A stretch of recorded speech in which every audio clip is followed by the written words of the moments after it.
Este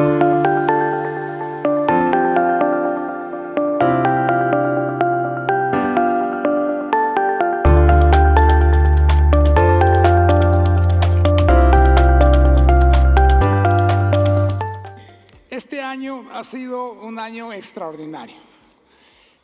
Cada release que había de tecnología, de nuevas herramientas, desde Veo, de Nano Banana, de los nuevos agentes de codificación, de los diferentes agentes verticales y sobre todo de probar nuevas herramientas, ha sido extraordinario y realmente estoy muy contento. Y también ha sido una aventura, algo sensacional. Y hoy quiero contarles un poquito de lo que ha sido ese viaje, esa aventura y todo ese proceso de irnos por un año que podemos denominar con una frase: una velocidad vertiginosa sin precedentes en la historia de la evolución humana. Sigo sin ver mis notas aquí, por favor. Gracias. Vamos a ver si esto funciona. Ok, entonces quiero empezar con que este año el primer shock que tuvimos, sigo sin ver las notas, gracias. Este año el primer shock que tuvimos fue el de DeepSeek. ¿Y cuál fue el shock? Que con $6 millones lograron tener un modelo de IA que competía con los mejores modelos mundiales, cuando la comparación es que habían invertido estos otros modelos más de $100 millones en muchos casos. Entonces DeepSeek se convirtió en la sensación y nos demostró que se pueden hacer las cosas y se pueden hacer a unos costos más cercanos y más accesibles. Y esas son muy buenas noticias para Latinoamérica. ¿Y qué pasó cuando sucedió que salió DeepSeek? Yo dije, bueno, esto va a afectar en la bolsa, y cabalmente se perdió $1 trillón en los negocios debido a esto. Y entonces se convirtió, en vez de ser DeepSeek, se convirtió en una enfermedad profunda para el mercado. Otra de las cosas que hemos visto es que han salido tantas herramientas. Entonces, lo más sensacional de Grok era el claim que hicieron de decir, bueno, esto tiene la capacidad de todos los PhD o de la gente más profunda, con más conocimiento, más certificada, combinada. Y bueno, puede ser muy real, pero es parte de los avances que estamos teniendo. Y otro de los temas que, para mención rápida, es que ellos construyeron su centro de datos en un tiempo récord. Es decir, depende de cómo cuentes, 3 a 6 meses, 100,000 CPUs de última generación, entrenando modelos con una serie de complejidad, pero lo hicieron en tiempo récord. Y eso es parte de la velocidad que estamos viendo. Todo el Big Tech está colgado en eso. Pero otro de los problemas que nos enfrentamos también fue que, bueno, no problemas, pero issues, ¿verdad? Se recuerdan que todos estábamos con la gran expectativa de GPT-5. Y sale, ni la conferencia fue buena, pues, pero bueno, en todo caso ahora está bien, ahora bastante mejor. Pero bueno, eso es parte de la evolución que tenemos que tener. Y luego les hablé de DeepSeek, pero hace un par de semanas salió Kimi, y su comparación es que es mejor que los modelos, y este cuesta 5 millones. ¿Verdad? Y usan diferentes técnicas y todo, pero yo creo que estamos en el modelo adecuado. Es decir, la IA no puede estar únicamente en el Big Tech. ¿Por qué? Porque cada una de las naciones, de los países y de las empresas tienen sus propias necesidades. Podemos usar los modelos grandes, pero también podemos usar nuestros propios modelos. Y para no dejar fuera, porque estos fueron avances importantes, los chips de Quantum empezaron a demostrar cosas extraordinarias. Empezar con el de Google, que resolvió un problema que, según recuerdo, por ahí decían que iba a tomar más, ojo, que todo el tiempo que ha transcurrido desde la creación, desde el Big Bang, sobre 13,000 millones de años, imagínense, y en pocas horas pudo resolver eso que no podíamos resolver. Entonces estamos entrando también en las etapas iniciales del quantum computing, y por supuesto Microsoft también está haciendo cosas súper interesantes y otros tantos. Pero bueno, todo eso está muy bien.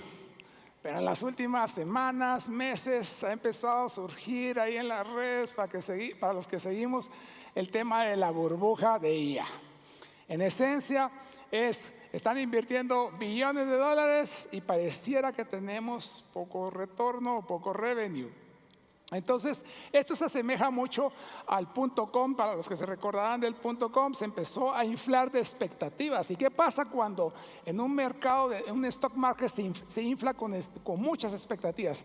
Pues sucede lo que estaba sucediendo, que está sucediendo ahorita. Es decir, los inversores de riesgo están pagando muy alto por ese futuro. Y lo que pasó en el .com es que no había revenue, o sea, las ventas no coincidían con esa realidad. Entonces, más o menos puede estar pasando aquí lo mismo con AI, pero con una diferencia. Esta gráfica es muy interesante porque nos muestra el crecimiento del stock market, específicamente de Cisco, cuando era el .com. Y si se dan cuenta, crece de muy forma similar, solo que 20 años después con Nvidia. Y estamos en el punto de explotación de lo que fue en su momento el .com. Algo interesante en esa línea es que de repente está ya mañana. Pero no solo es un decir, sino mañana son los earning calls de Nvidia. Y si están buenos, pues sigue inflándose. Y si no están buenos, bah, está. Y eso nos va a impactar a todos. Pero eso no quiso decir que estallara la bomba de .com, que ya el internet no iba a servir nada. No, eso no quiere decir que la IA nada. Estamos diciendo de qué está pasando en el mercado. Y una de las cosas que está pasando y que fue una señal muy evidente también fue lo que se llaman como negocios circulares o deals circulares, que es básicamente fácil. Viene OpenAI y dice, mira, Oracle, te voy a comprar $100 billones de cloud durante los próximos 5 años. ¿Y qué pasa? Oracle sube en sus acciones 20%. Luego viene Nvidia y dice, ¿sabes qué? Te voy a dar $100 billones que quiero invertir en OpenAI. Entonces OpenAI, su potencial valuación sube un montón. Hay quienes dicen que si sale al mercado va a estar valorada en $1 trillón esa empresa. Y bueno, y después viene Oracle y dice, mira Nvidia, necesito comprar los chips para todos mis centros de datos y voy a invertir $100 billones y los stocks de Nvidia vuelven a subir, pero se están pasando el dinero entre ellos. Y eso fue algo que pasó. No quiere decir que sea malo, pero es parte de la realidad. Entonces, para ponernos un poco en perspectiva, si comparamos el cerebro humano con los LLMs de última generación, hay dos diferencias bien interesantes, o dos puntos que les quiero dar, hay muchos, ¿verdad? Primero, los LLM están modelados, contra el IA generativo está modelado contra ciertas funciones del cerebro. Pero lo interesante es que el problema ahorita de la IA es que se está consumiendo gigawatts de energía, que por cierto China tiene mucho, tiene sobreproducción y Estados Unidos no le alcanza, literalmente no le alcanza. El problema de las plantas de energía de cualquier tipo es que no se construyen de la noche a la mañana. Versus nuestro preciado cerebro que usa más o menos un promedio de 20 watts. Y segundo, vieran que se calcula que la cantidad de datos procesado de un LLM moderno, la última generación, el state of the art, es la misma cantidad de información que ha procesado un cerebro de cualquier ser humano, de cualquiera de nosotros, en los primeros 4 años de vida. Y adicionalmente hemos sabido durante décadas de que los expertos dicen que nosotros no utilizamos ni siquiera el 20% de nuestras capacidades cerebrales. Entonces tenemos que poner eso mucho en perspectiva. Es una herramienta que nos va a usar, pero no inflemos demasiado las expectativas. Ahora quiero entrar en el tema de agentes, porque estamos hablando de agentes y hay muchos workshops que van a ver y cosas súper interesantes. Pero este año ha sido también para nosotros en la experiencia personal y de los equipos de usar agentes. Entonces quiero empezar voy a tocar varios agentes así de forma rápida, porque aquí vamos a la velocidad de la IA. Pero tal vez uno de los principales problemas, una de las principales situaciones son decir que los agentes pueden pensar y pueden hacer. Pensar es crear procesos cognitivos, planificar, reflexionar sobre lo que estamos haciendo, todos esos elementos que son parte de los procesos cognitivos del cerebro humano. Eso ya lo pueden hacer los agentes en un scope bien realizado y bien dirigido. Cada vez va a ir mejorando, pero por otro lado también tenemos lo que es hacer, es decir, un agente puede tomar acciones concretas, conectarse con sistemas, agarrar información de bases de datos, hacer pedidos, etc. Eso lo vamos a ver cada vez más. Entonces, eso es el futuro de los agentes. Y otra forma de presentarlo es esta gráfica. Está la IA, que son puros prompts. Están los agentes de IA, que ya le damos un scope y le decimos, tienes que orquestar una serie de tareas, y hay un agente que controla a los demás agentes y que verifica y que ejecuta flujos de trabajo de forma automática o con alguna intervención humana. Entonces, este es el concepto de agentes. Y bueno, el siguiente elemento, como un primer agente, lo que se ha puesto de moda, y siempre pasa lo mismo. Muchas de las innovaciones siempre pasan de primero en la industria de software en sí misma. Entonces, uno de los elementos que vemos son los agentes de codificación. Entonces, esto ya lo han escuchado y hay muchas empresas, pero por ejemplo, dos de las que son más conocidas son Replit y Lovable, donde tú puedes a puro prompt crear aplicaciones reales.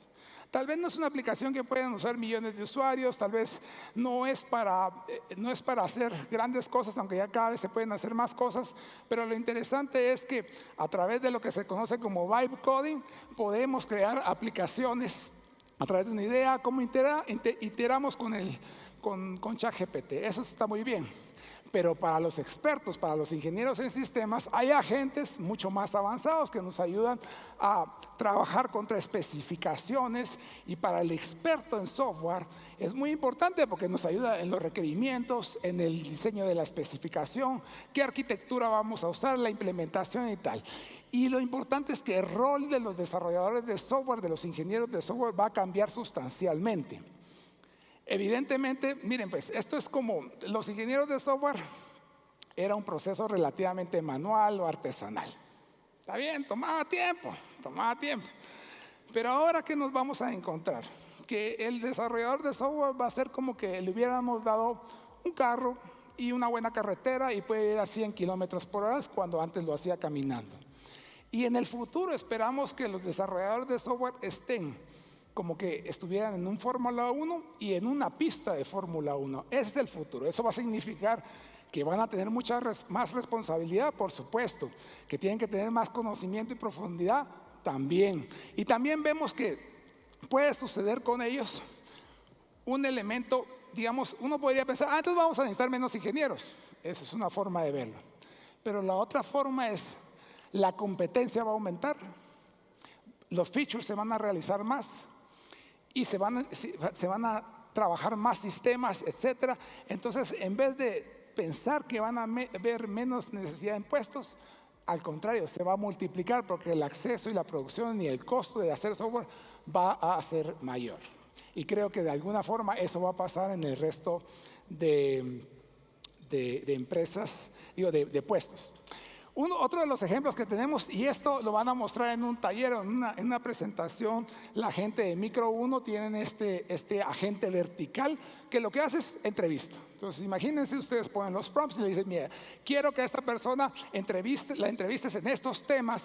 Y lo interesante es que es casi como un humano, en el sentido de que empieza a hacer una pregunta y en función de lo que le responde, empieza a indagar más para poder obtener suficiente información. Y eso es fantástico. Les comento que la experiencia que hemos tenido es que teníamos un funnel de adquisición de talento y nos llegaron más o menos 5,000 currículums. De los 5,000 currículums, después de integrar otro tipo de agentes, filtramos y pasamos más o menos, no sé, a unos 700 por esta herramienta. Y esta herramienta nos dio 3 a 5x más velocidad. Imagínense, si cada primera entrevista nos tomaba 45 minutos por 700, hagan la cuenta. Con esto lo podíamos hacer a cualquier hora y con mucha velocidad y después procesar los datos con la información que nos da la herramienta. Pero nos topamos que también a veces en las herramientas hacen cambios. Y entonces los resultados que nos dan nos empezaron a fallar muchos y tal. Entonces encontramos también otras herramientas que nos ayudan a procesar o a validar la información. Y siempre hay un humano en el loop, es decir, verificando la información y que no se nos pierda una persona que sí queremos en nuestra organización. Eso fue uno de los elementos interesantes. Y el otro elemento también en esa parte de reclutamiento fue que los candidatos que pasaban a las fases más avanzadas del proceso de reclutamiento eran 3 o 5 veces mejores. Entonces está funcionando muy bien. Ya después les puedo contar toda la historia. Pero otro de los agentes que estamos trabajando muchísimo es estos agentes generales, que para lo que vean, por cierto, va a haber un taller de esto y ahí lo van a aprender bien. Pero la experiencia ha sido la siguiente. Cuando tienes un agente como Manus u otros, a Julius, etcétera, estos agentes es como que tuvieras un experto en una materia. Imagínate, en marketing, o en operaciones, o en reclutamiento, en procesos, en recursos humanos.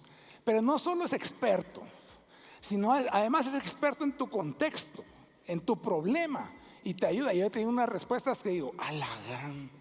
¡Qué bueno! Pero algo que hemos aprendido es, y este es un pro tip, es hacer buenos prompts y darle mucho contexto e iterar. No quedarse con la primera respuesta, eso ya lo sabemos todos. Pero, ¿qué es un buen prompt? Promedio, dependiendo del core y de la dificultad, puede ser media página, 2 páginas. Y el pro tip es, después de estar haciendo tanto tiempo prompts tan grandes que está buenísimo, le empecé a decir al Manus y a otras herramientas, mira, esto es lo que yo quiero, hazme el prompt. No ejecute la tarea, solo hazme el prompt. Y miren, funciona de maravilla, porque entonces así nosotros podemos ir aún más rápido. Y muchas experiencias en esto de, por ejemplo, estar dirigiendo diferentes tipos de proyectos en operaciones, en marketing, que a veces a uno le da sinceramente solo un poco de tiempo de contribuirle a los equipos y tal. Pero a veces me quedaba con cosas, pero no me daba tiempo de hacer profundidad. Y con Manus sí puedo hacer la profundidad, iterar y después darle más valor a los equipos. O sea, contribuir lo que antes me hubiera tomado 20 horas que no había, ahora lo puedo hacer en 20 minutos y contribuir de una forma significativa. Entonces, ese es otro de los agentes. Y bueno, entonces todo esto nos lleva a pensar en automatización. Y yo pensaba, bueno, ¿cómo podemos agarrar el tema de automatización? Y aquí van a ver mucho de cómo enfrentar este challenge. Pero yo quería quedarme con algo simple de esta cita, de este video que encontré de Elon Musk. Ahí está, estaba enfrente de las plantas de SpaceX. Y le preguntan, mira, ¿qué onda con el tema de automatización? Y él dice, mire, los buenos ingenieros o la gente que quiere realmente avanzar, quiere automatizar de una vez. Pero ese usualmente es un error. De primero tenemos que analizar que no tengamos requerimientos que no son adecuados. Después tenemos que analizar también o pensar en cómo podemos reducir nuestros procesos, y eso significa forzarnos a eliminar pasos y también simplificar y optimizar los procesos. Entonces, si una recomendación se pueden llevar aquí es analicen sus procesos, pero sobre todo critíquenlos y prueben. No piensen, es que así lo hemos hecho toda la vida, entonces ahora automaticemos eso.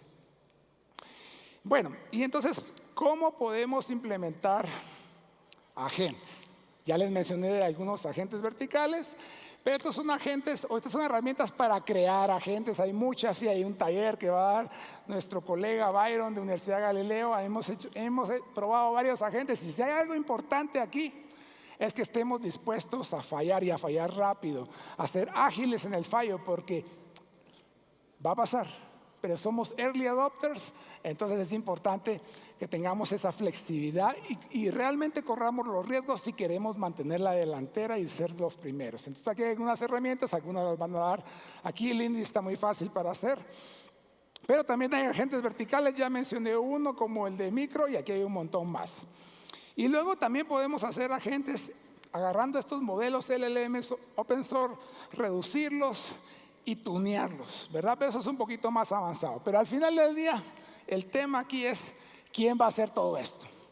Y entonces ha empezado a surgir un tema que se llama el Forward Deploy Engineer. Forward Deploy viene de despliegue adelantado de las tropas americanas, y en el tema de los ingenieros significa que el ingeniero o quien sea que esté implementando el AI Automation va y trabaja con los equipos directamente, no como tradicionalmente es como el desarrollo de software pasa y después pasa a los usuarios. No, aquí esta persona viene, escoge herramientas y trabaja y habla con los usuarios. Entonces tiene que entender entender el producto, tiene que pensar, bueno, esto es lo que hemos estado haciendo siempre, hace sentido, y probar rápido, sacar MVPs rápidamente y probar.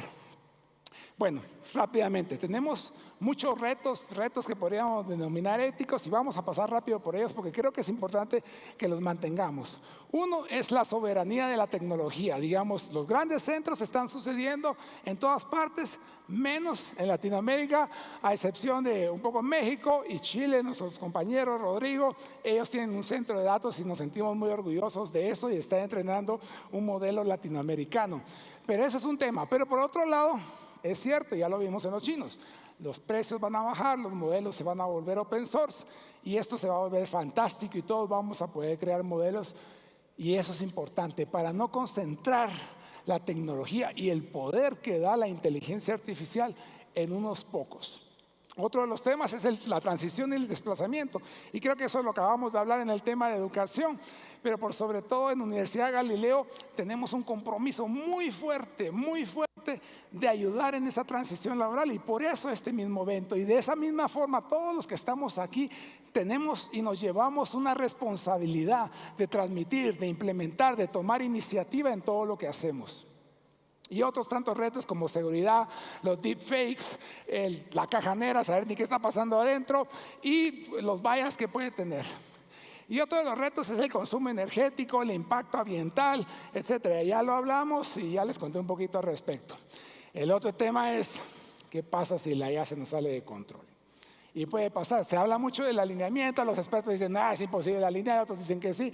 Pues es un concern importante. Y lo importante también es que le están metiendo mucho tema de IA, digamos, al tema armamentista y bueno, es lo que es. Pero imagínense que se salga de control, podría ser un problema fuerte. Y este es otro ejemplo también. La IA nos está susurrando al oído. Sam Altman, el CEO de OpenAI, decía hace unas semanas, no hace mucho, que a él le preocupaba mucho esto. Y esto, para la mejor analogía es pensemos en las redes sociales.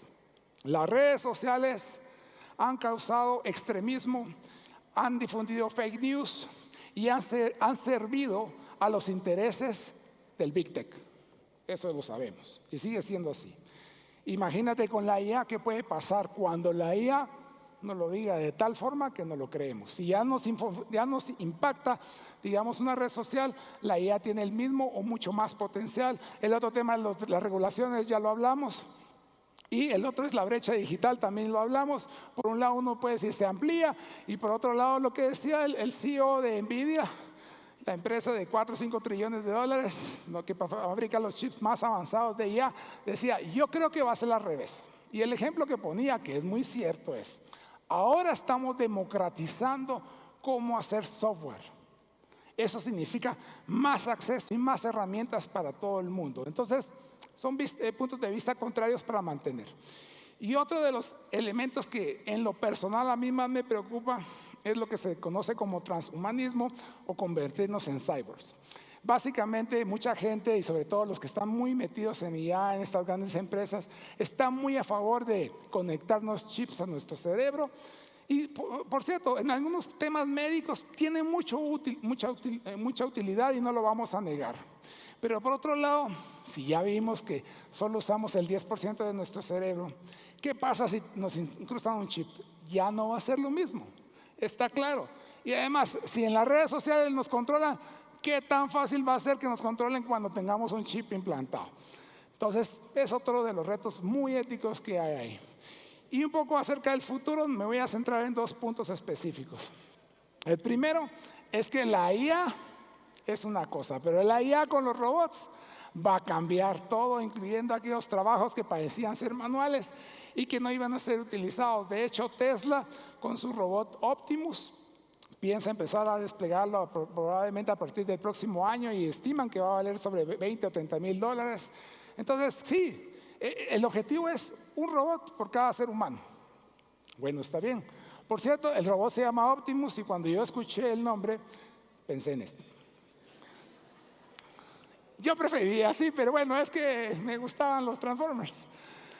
Bueno, y otro de los retos a futuro es Tenemos la IA específica, la Artificial Narrow Intelligence, pero el hype está alrededor de la inteligencia general artificial. Y esto es básicamente que la IA se pueda comportar de forma independiente como un ser humano lo haría. No hemos llegado a eso, pero ese es el hype y está bien llegar a eso. Y el otro es la inteligencia, la superinteligencia artificial. Y esto es como 10, 100, 1000 veces más inteligente que cualquier inteligencia que jamás ha tenido el ser humano. No sabemos qué va a pasar ahí, pero sabemos que en algún momento es probable que lleguemos, muy posiblemente no con los modelos actuales, así que tal vez no sea tan inmediato.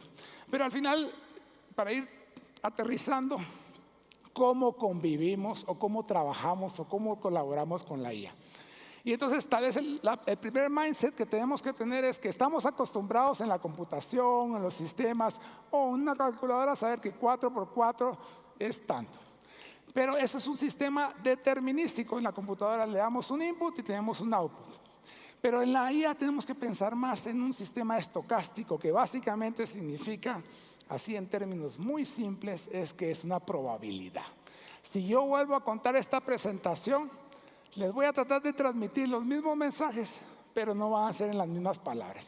Es una probabilidad. Y tenemos que pensar en la IA así. Es el primer mindset.